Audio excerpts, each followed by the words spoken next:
Alright, so in honor of Doctor Who's 60th anniversary, I'm going to be doing a Doctor's tier list. This is going to be the first video on this channel. I've wanted to make a Doctor Who YouTube channel for a while. We've got, let's see, how many Doctors? 15, right? We've got 1 through 13, and then we've got the War Doctor and the Fugitive Doctor here. I'm just going to go through one by one, chronologically, and I'm going to talk about it a little bit. Just for some background with me, I've been a Doctor Who fan for a long time. A couple of years ago, I decided to jump into Classic, and I hadn't seen any Classic, but I just started from episode 1 and I just watched all the way through it. Really opened the doors for me for like how special this show really is. So starting with Hartnell. Hartnell is just, I can't think of a Doctor that makes me smile more than Hartnell. I think he's an easy A tier Doctor here.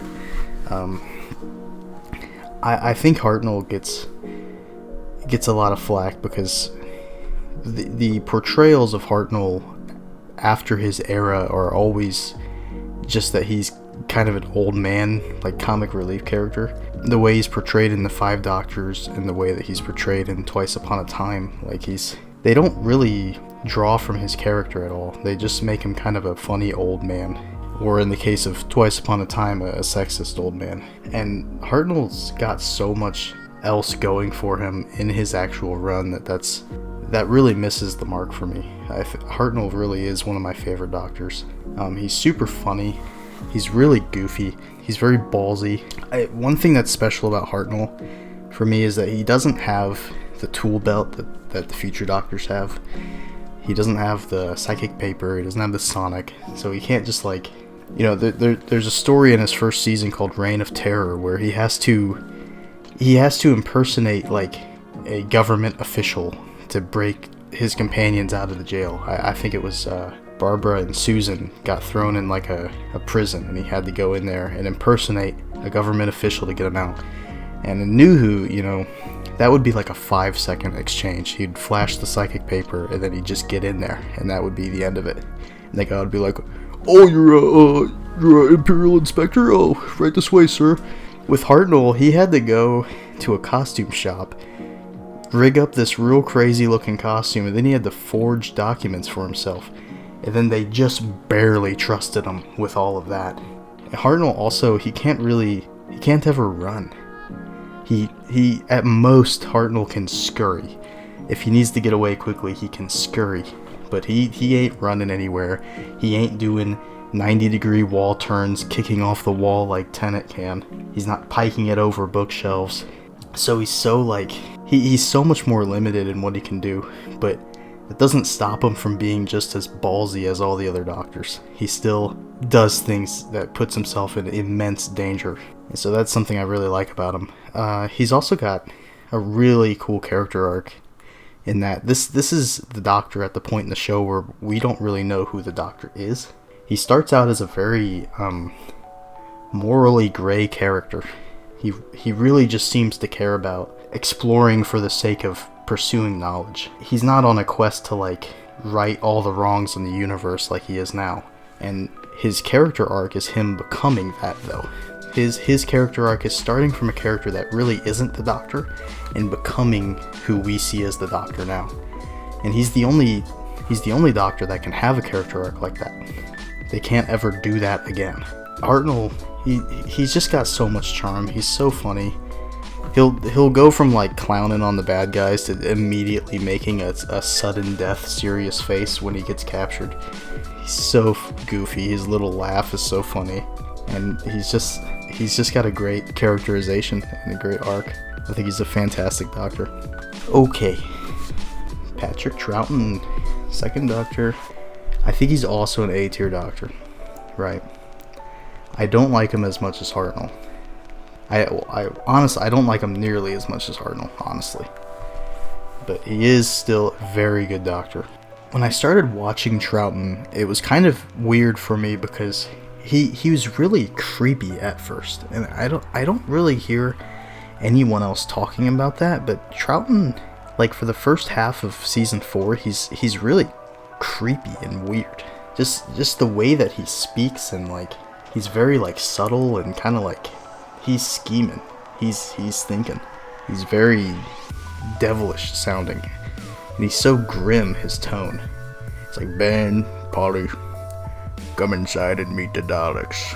Like, he's so I don't know. It's weird because when I think back on Troughton, I think of him as being like high energy and being kind of goofy, but at the start of his run, I really didn't get that vibe.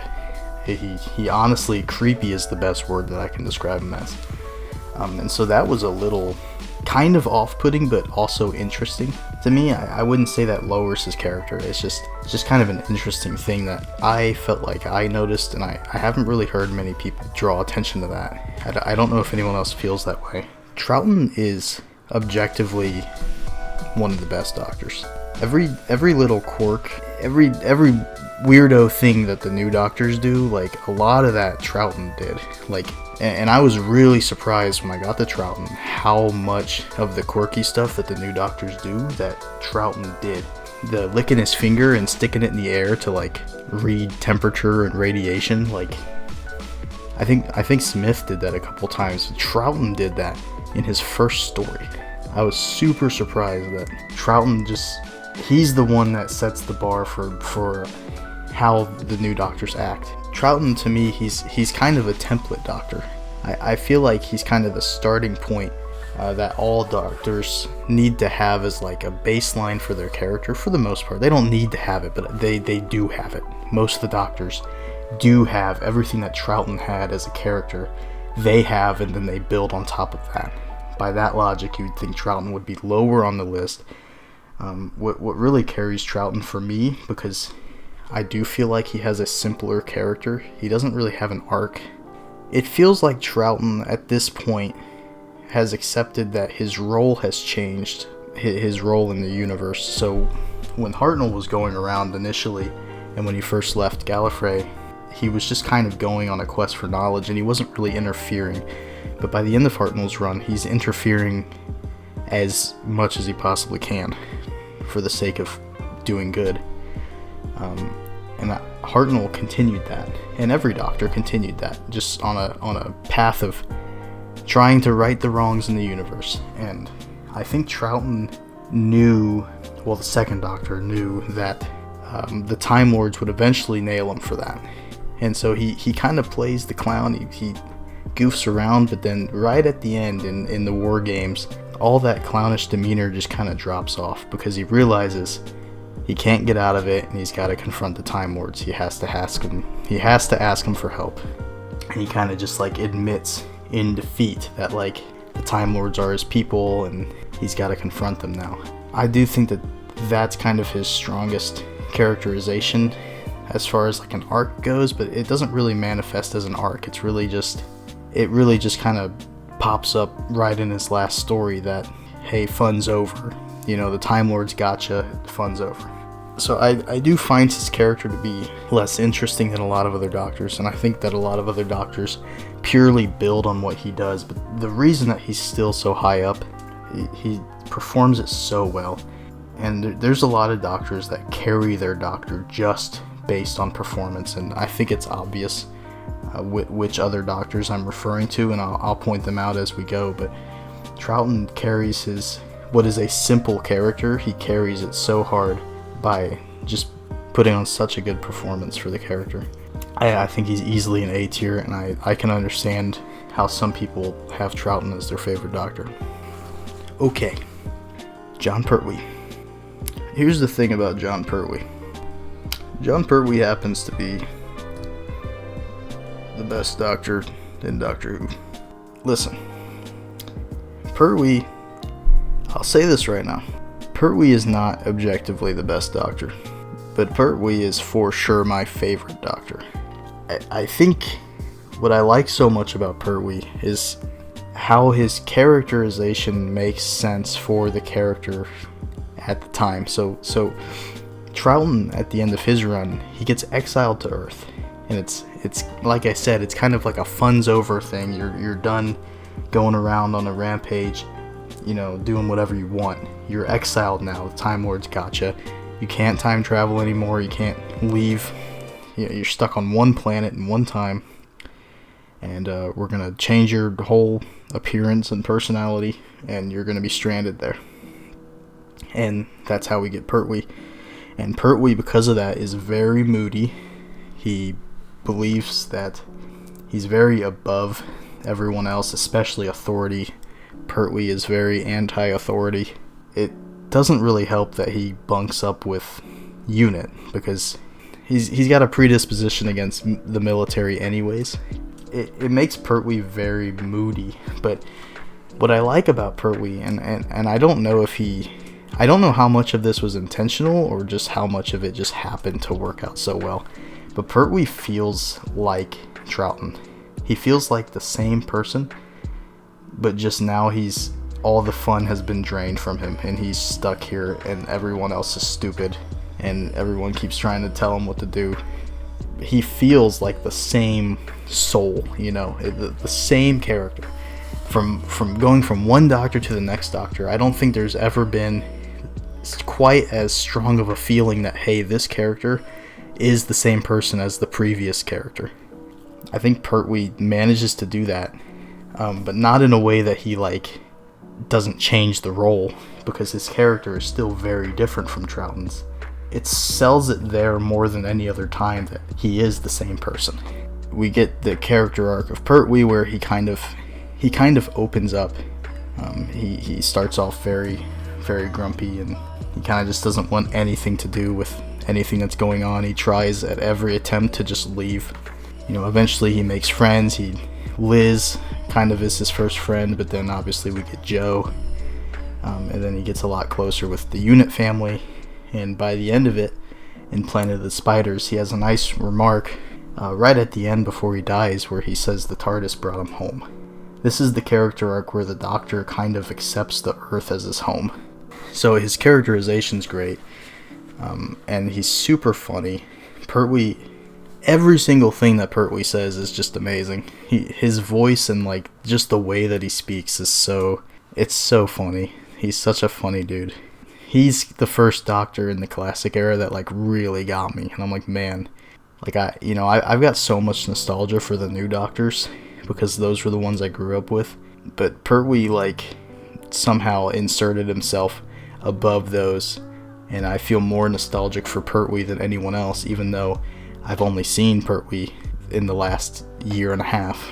He's very new to me, but he feels like I grew up with him. So he's definitely my favorite Doctor. But he's not objectively the best. The objectively best Doctor, I think, is Tom Baker. I went into Tom being like, man, everybody says Tom is the best Doctor. There's no way Tom's the best Doctor. I thought for sure he must be overrated. Everybody talks so much about Tom. And I watched it, and by the end of it, I'm like, man, he actually is the best Doctor. He really is. Even if you tend to root for the underdog, and you're extra critical towards things that people say are really good, which I am, you can't deny that Tom is just so good. Almost entirely due to the performance, because Tom doesn't have a character arc really at all. There is no character arc for Tom. Right from the start, Tom's character is complete. He doesn't really evolve or change as a character. And his character, the Fourth Doctor, he's the Doctor for 7 seasons, which is way longer than any other Doctor. Feels way longer.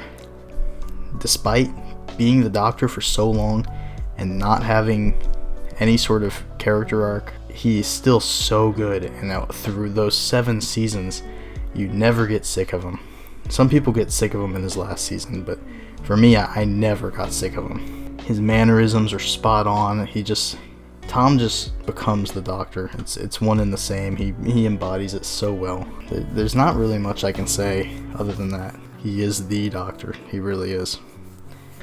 Alright, the 5th Doctor, Peter Davison. Davison, I think, is the most underrated Doctor.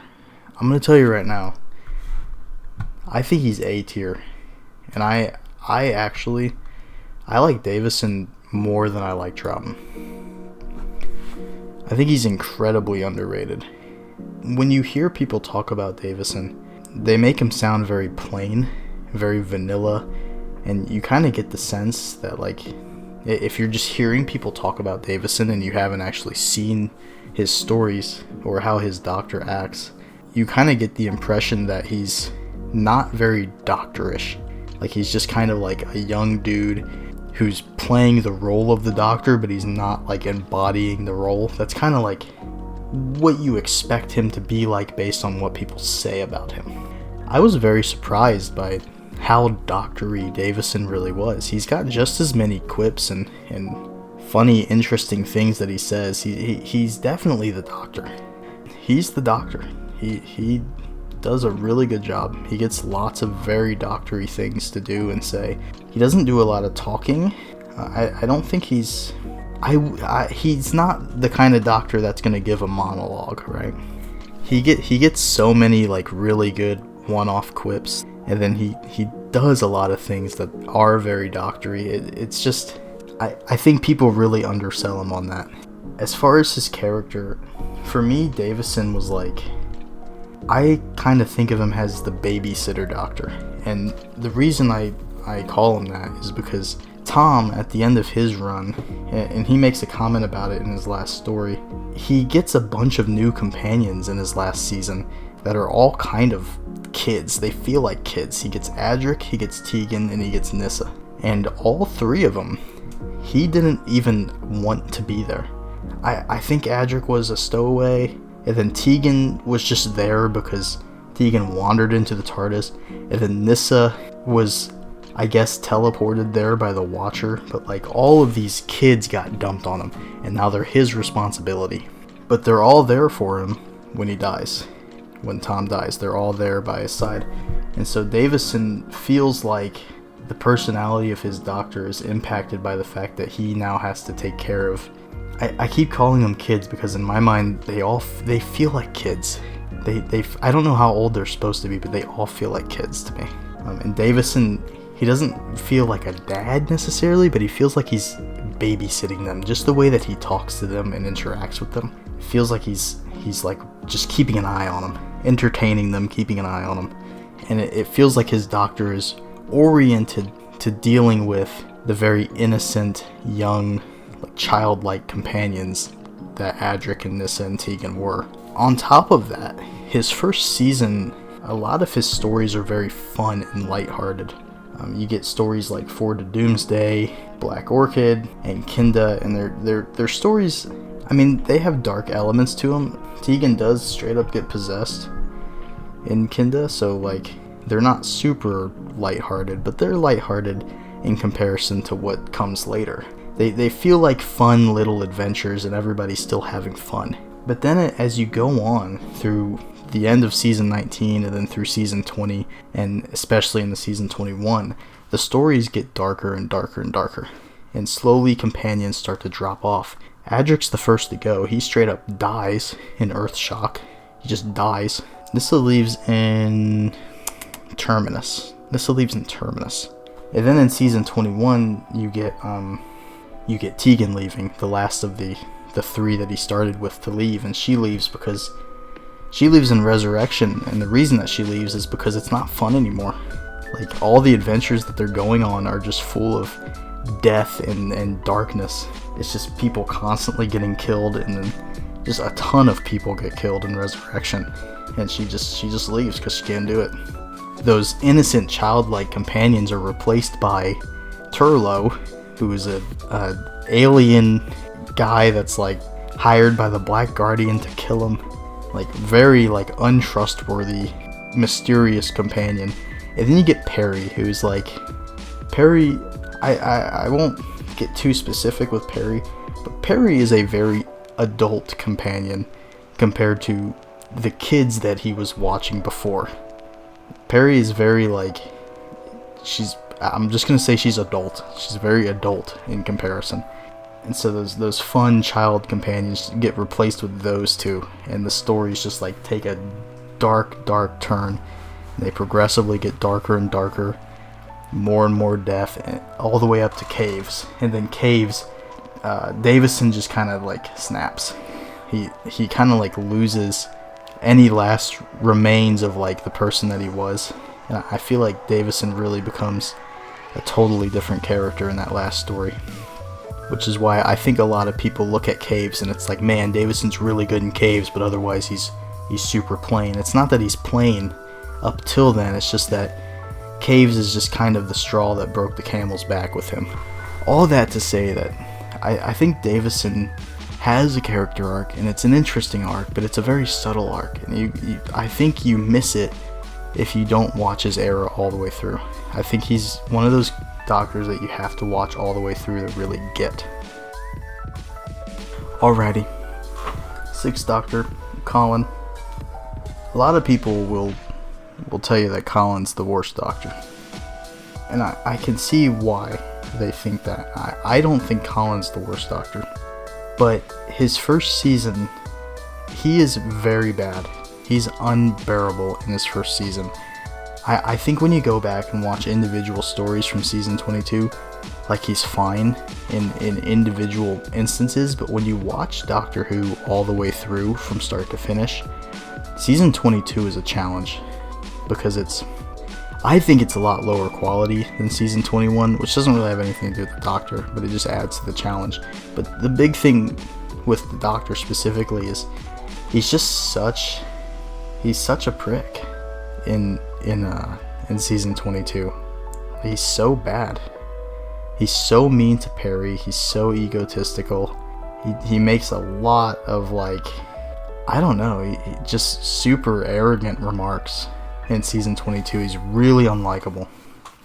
Super unlikable. He's one of those doctors where, like, I knew everybody didn't like him, and so I went into it wanting to like him, wanting to give him a chance. And by the end of season 22, I thought he was a terrible doctor. Like, after season 22, he was F tier. Like, I thought he was that bad. Season 23 with Trial fixes him tremendously, and what Trial does is it makes it to where he's the same character. Everything that's good about Colin stays, but he's nice. He's not mean to Perry anymore. He's not super arrogant to the point where, like, he's like dismissive of everyone. He's a nice guy, but he's still, it's not like they rewrote his character. It's just he just got his attitude figured out. And so for me, he's a good doctor. He's B tier. Trial fixed Colin so much that, like, it brought him from an F to a B, and it's a shame because 2/3 of his run I still don't like him, but he's so good in Trial that it makes up for it.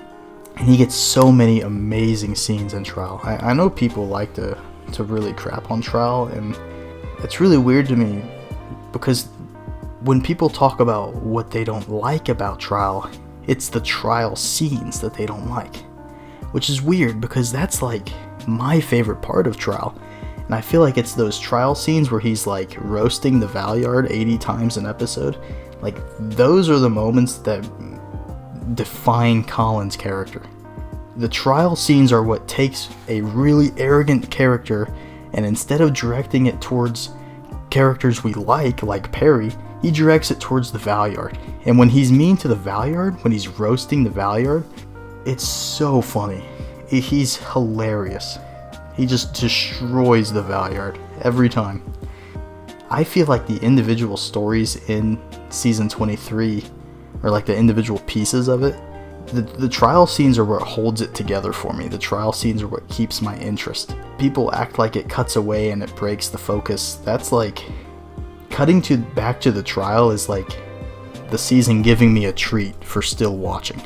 That's how I feel. I love the Trial scenes. Colin just going ham on the Valyard it brings him from an F to a B. It does that much for me. Okay, the final Doctor of the classic run, Sylvester McCoy. Sylvester McCoy, I think a lot of people are going to disagree with this, but for me, he's B tier. He's a good doctor, right? The B tier is good doctors. I think he's my least favorite of the first 7 doctors. I think that in his first season, I think season 24 McCoy is the worst iteration of the Doctor ever. Because for some reason in season 24, he just is like kind of a clown. He's just kind of a goofy little guy, and he doesn't really say anything, he doesn't really do much.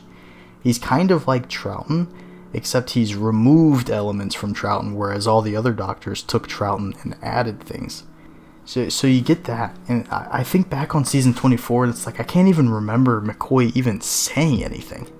Like, did McCoy even talk in season 24? Or did he just, like, stand there and look at things and, like, do goofy things, like hang himself down from the railing in Dragonfire and, like, do his little, like, screeching run. Like, when he runs down a hallway and then he tries to turn, so he does, like, that, and then he, like, goes like a car, like a cartoon character. That's, like, his whole character in season 24. I can't even remember a single thing that he says in season 24.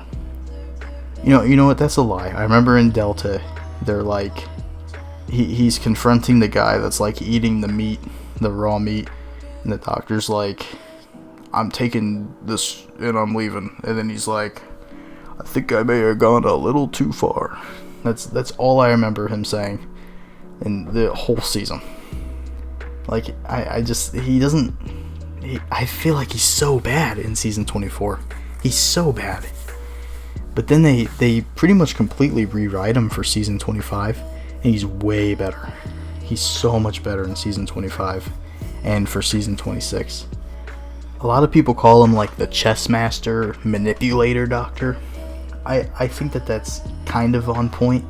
I think that makes it sound like he's darker than he really is. I don't think he's quite as much of a manipulator as everybody makes him out to be. He does some manipulative things in Curse of Fenric and in Ghostlight, and he is very... Remembrance is a good example of like the Doctor really planning ahead and like setting traps for villains. He does do a lot of trap setting. I'll grant you that, but I think people they oversell how like dark and manipulative McCoy is.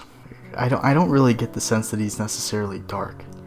He is a little bit, but it's not as much as people make it out to be. Honestly, for me, McCoy has been slowly growing on me. He's still my least favorite of the classic Doctors, but he does grow on me slowly. I find him to be kind of a cozy Doctor. I think that's a weird thing to say, but he's kind of cozy. Like, whenever I want to put on a Doctor Who story to go to sleep, McCoy is often my go-to. There's something about McCoy. I think it's because he's subtle. He's such a subtle Doctor, which is very refreshing compared to Colin, because Colin is the antithesis of subtle. There's a lot of times where McCoy will walk into a room and instead of just like blathering away and just talking their thoughts out loud, he'll just like look around and think. You'll see him look around. He's thinking, he's planning, and then he just walks out of the room and leaves. And I like that. I really like the subtlety of McCoy. Yeah, he's just cozy. I don't know what to tell you. He's a cozy guy. Yeah, that's the first 7. Now we get to McGann. Here's the thing. I'm not an audio head. I haven't listened to all 2,000 of his audio adventures. I'm sure he's got like 5 intricate character arcs going on across like 30 box sets. I know him from the TV movie and from Night of the Doctor. That's what I'm going off. And for me, he goes in C tier. Now, he's fine. He's a good Doctor. The things I've seen him in are good. For me, the C tier here is just Doctors that like I don't really feel a connection with because I didn't really get enough of them. I know with certainty that if I listened to the audio dramas, he'd go way up. I'm sure of that, right? Because the 2 things that he is in, he's really good, but it's not enough for me to like... I can't honestly say that I like him just as much as Colin or McCoy, because I don't. I don't have the same connection with McGann as I do with them. C tier is going to kind of be the tier for the Doctors that they just don't have a lot going on. Yeah, he's going in C because I don't feel like I know enough about his Doctor to really really put him in the same tier as any of the other Doctors. Alright, we're on New Who now. How exciting. This was the Doctor Who that I grew up with. Although, I think calling it New Who is I don't know how long we're going to call it New Who for, because they're resetting the numbering. Calling this New Who is kind of weird, because now new season 1 is going to be, it's going to be with Ncuti. It's not going to be with Eccleston. So we're either going to have to call it New Who or Postmodern Who, which neither of those are exactly great names. Anyways, Eccleston. Eccleston I didn't really care about when I was a kid. When I was watching it, I did start with series 1 because I started watching it on Netflix. It was a suggestion from a friend to watch it.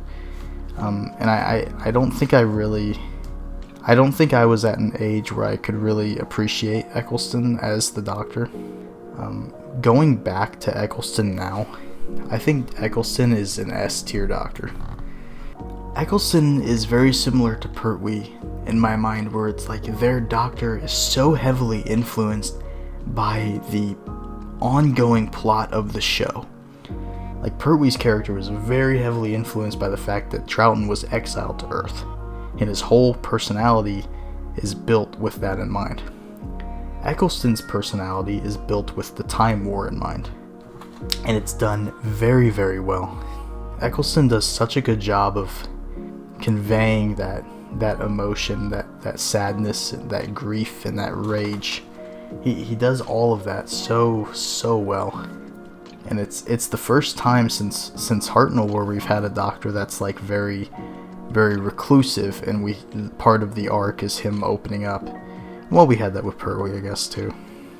But it had been a while since we'd done that, and it was nice to re-experience that kind of growth, where the Doctor is a character that is standoffish, and through meeting new people and opening up, he becomes the lovable, nice Doctor that most of the other Doctors are already right at the start of their runs. I like that Eccleston is such like a physical Doctor. Like, when Eccleston, he's so hands-on. He's such a hands-on Doctor. I always think of Bad Wolf, the 2-part finale where he gets thrown in that kind of jail cell, and then him and Jack just like out of nowhere they're like, now, and then they beat up those 2 guards and break out of there. He's so hands-on and physical, and I really like that. He's more hands-on than any other Doctor, except for Pertwee. Pertwee does beat up people, but maybe that's why I like Eccleston so much, is because he reminds me of Pertwee a lot. Eccleston mirrors Pertwee so well, and I think that is something that's bringing him up, in my opinion. But yeah, he's an S tier Doctor. I think he's up there with Pertwee and Tom. He's really that good. Alright, David Tennant, everyone's favorite. Where does David Tennant go? Tennant goes in A tier. He's not quite S. He goes in A tier, and I think he goes above Davison.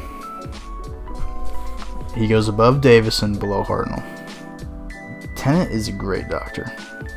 He really is a great Doctor. I think there's a lot of Tennant haters out there because he's so popular that like people try to like revolt against that. So you get some opinions that are like he's the best Doctor, and then you get some opinions that's like he's actually a bad Doctor. He's actually really he's so arrogant and bad. Like you get both sides.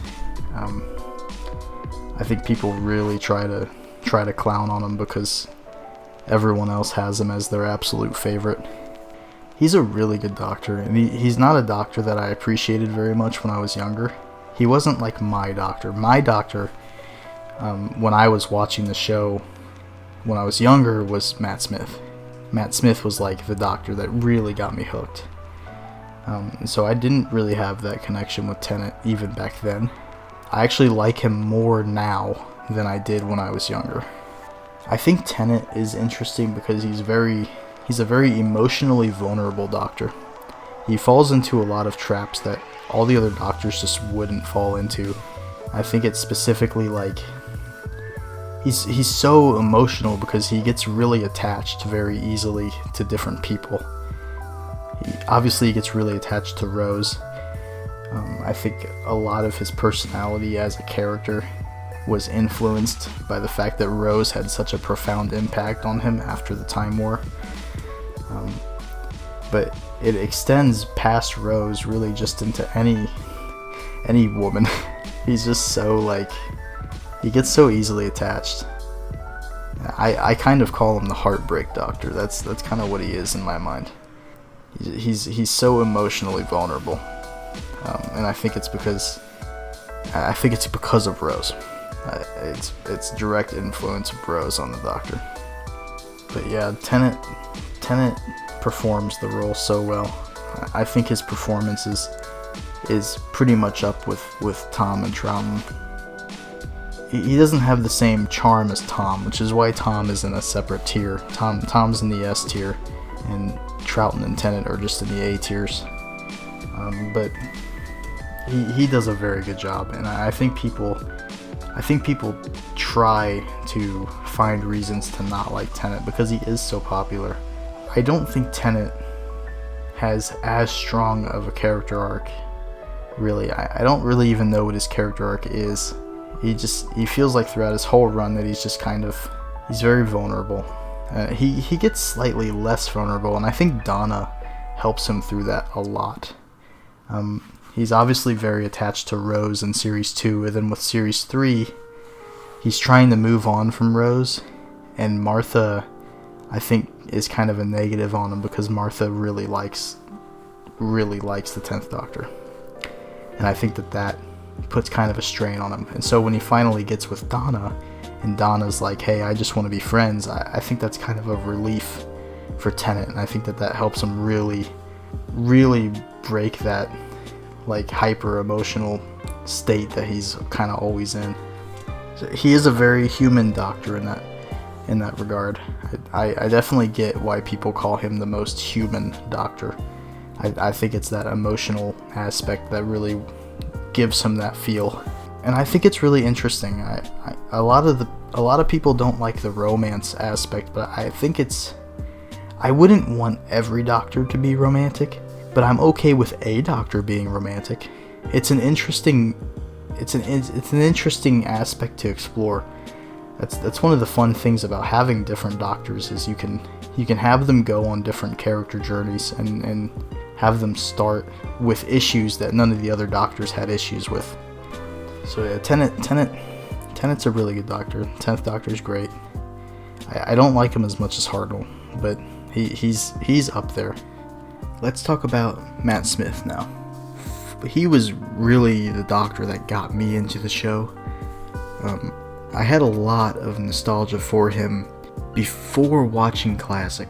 Watching Classic really shook up which Doctors I felt nostalgic for. And what's weird about Matt Smith is I loved him so much when I was younger, but I don't really feel that strongly about Matt Smith. I think he's a great Doctor, and maybe it's because I liked him so much when I was younger that like now there's so many other Doctors to love. Maybe it's like, he had his turn and now I'm just kind of feeling love for the other Doctors. Maybe that's the case, but regardless, I don't have much of a connection with Matt Smith like I used to. I do still think that he is a great Doctor. He's a super good Doctor. He has a really cool character arc. He's got a similar characterization to Troughton, where he's kind of just goofing off and just having fun because he knows that the inevitable is coming. In the case of Troughton recognizes that because he's interfering so much now, and that's against one of the cardinal rules of his people, that eventually he's going to get got. Matt Smith feels his impending death coming because Matt Smith, of course, is the last incarnation that he should have, right? He's the 13th Doctor, really, as far as number of regenerations used. And so it's kind of a cool parallel for me. I do think that he is an A tier doctor. I do think that he's in the same tier as all these other doctors. However, I'm going to put him at the bottom of A tier. I don't really have a good reason for doing that, other than to just say that I just don't feel as strongly about Matt Smith as I do the doctors above him. And I think it's because I liked him so much when I was younger, and now my whole perspective on the show has kind of shifted. But he's still a great doctor, and I still have a lot of fun watching him as the doctor. And I would love to see him come back in any capacity into the show. I know he's mentioned he kind of mentioned coming back as the Master too. That's such a good idea. If Matt Smith came back as the Master, dude, like they build it up like it would be a multi-doctor story, but then it's the Master instead. Man, that's such a good idea. That's such a good idea. Yeah, he's just gonna go at the bottom of A.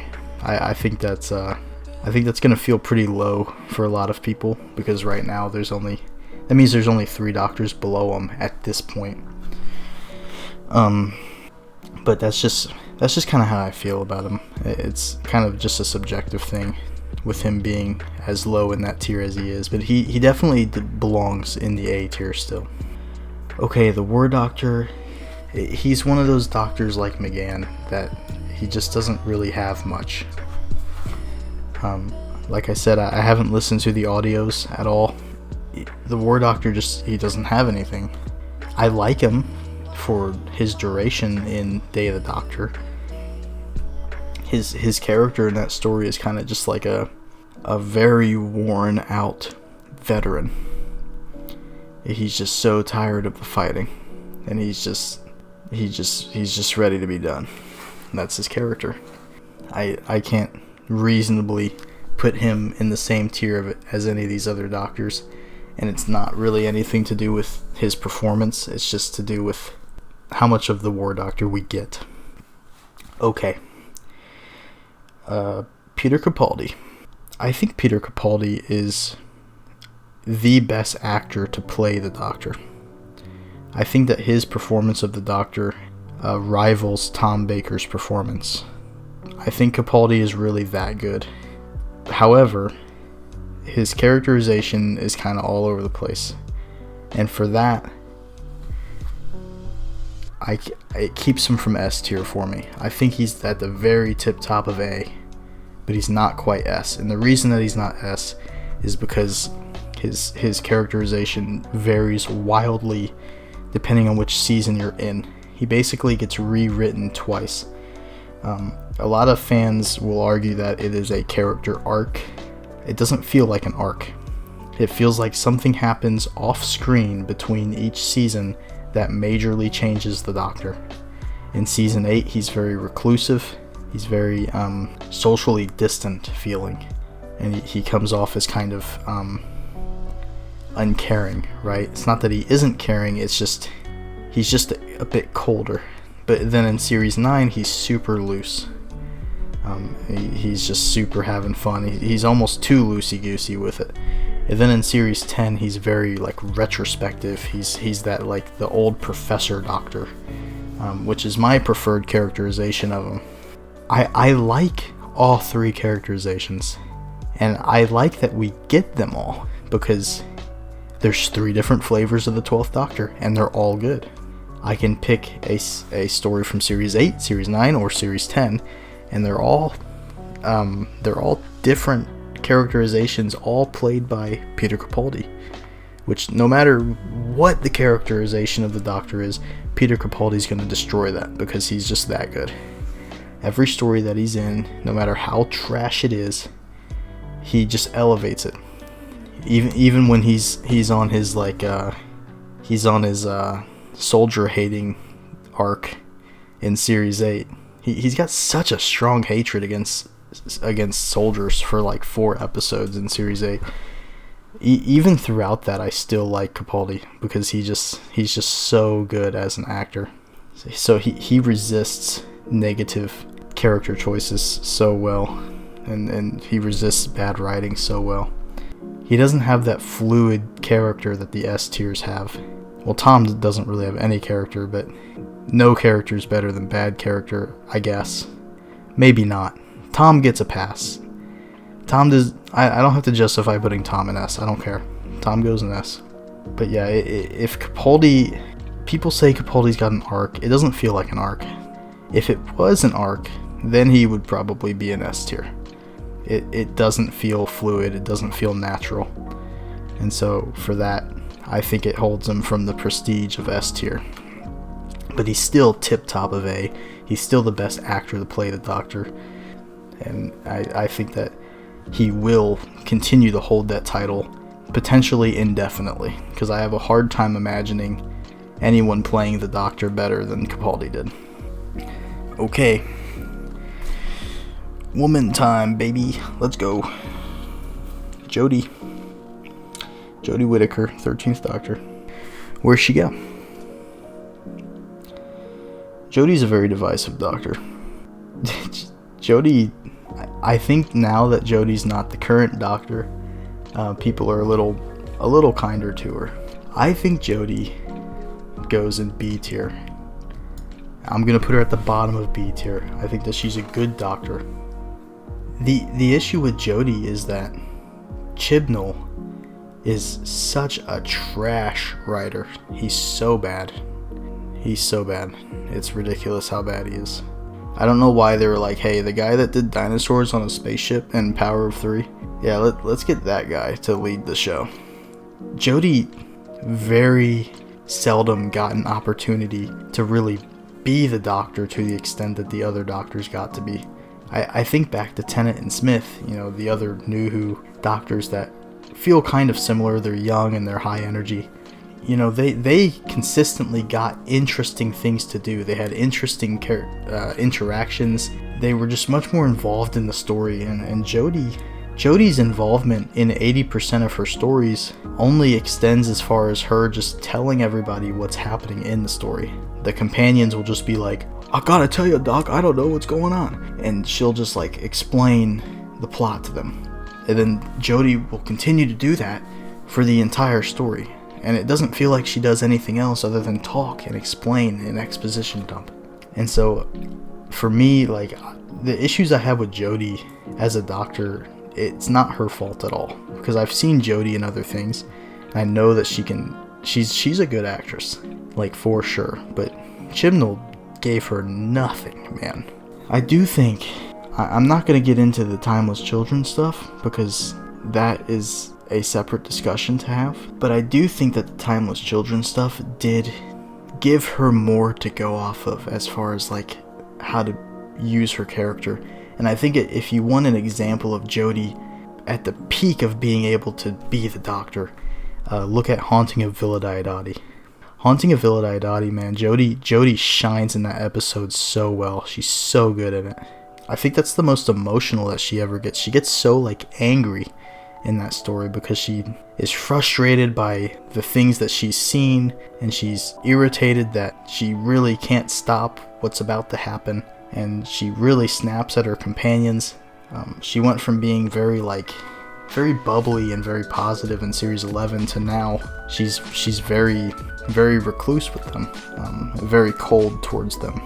There's a line in series 11 where it's like, oh, this is a very flat team structure, oh, we all equally contribute. And then in Haunting of Villa Diodati, she's like, you know what, team structure isn't flat, it's mountainous and I'm at the peak. And it's such a good line. And then she gets to show that one guy a future vision of him dying so that the Siberium thinks that he's dead and leaves his body. That's so cool, man. It's so cool, and it's such it's a moral dilemma of whether it's cool that the Doctor did that or not. But it's those kinds of interesting interactions and choices that other Doctors get to make frequently, and Jodie just doesn't get a lot of that. Jodie got a lot more to do in series 12 than in series 11, but it's still just not enough. It's still just the majority of her stories. She's just relegated to just telling us what's happening, unfortunately. And so if she had gotten a run as good as Tennant's run or Smith's run, I think that she could have been in the A tier with those other Doctors. because she's proven to me in small bursts that she can do a really good job of being the Doctor, but she just doesn't get to do that consistently enough to really, for me to feel the same way about her as I do about the other Doctors in the tiers above her. But I do like her Doctor. I do think she's a good Doctor. I think I like her in the same realm as much as McCoy and Colin. I think it's very fitting for those three, for me, to be in the same tier. I think I like them pretty equally. They all three have kind of issues with me that impacted my experience of watching their Doctors, but they are all still good Doctors, and I think back on them positively. Okay, final Doctor. It's Fugitive Doctor. She's at the bottom. I think she's very similar to the War Doctor, right? Where she shows up just slightly and she has an impact, but her character is used in kind of different ways. I don't really know what her character is supposed to be. The War Doctor's character is very simple, and it had a really cool backstory. And with the Fugitive Doctors, there isn't like that lore backing it. And so we do see more of the Fugitive Doctor than we do of the War Doctor. Maybe not in terms of screen time, but like number of instances. We see her quite a bit more than the War Doctor. It feels like the War Doctor's got a little bit more in terms of character, like just because of the lore backing his existence, whereas the circumstances surrounding the Fugitive Doctor's existence are completely unknown. We don't even know where chronologically she exists. She's maybe pre-Hartnell. I feel like that's the implication, is that she's pre-Hartnell. I don't know why her TARDIS looks like the police box then. I think that was just a mess up by the writers, but so I think she's supposed to be pre-Hartnell. Yeah, I can't. She's just at the bottom, and she's not bad. I enjoyed her when she showed up, just like I enjoy McGann and the War Doctor in their brief times showing up in the show. They're all good, but I don't have a connection with them the same that I have a connection with any of the Doctors above them, because they just show up so infrequently. Alright, well that was my Doctors tier list. I think this video ended up being way longer than I wanted it to be, but I really wanted to explain my feelings on each Doctor just to justify where I put them. Let me know what you think in the comments. I'm super down to continue this conversation there. I'll see you guys around.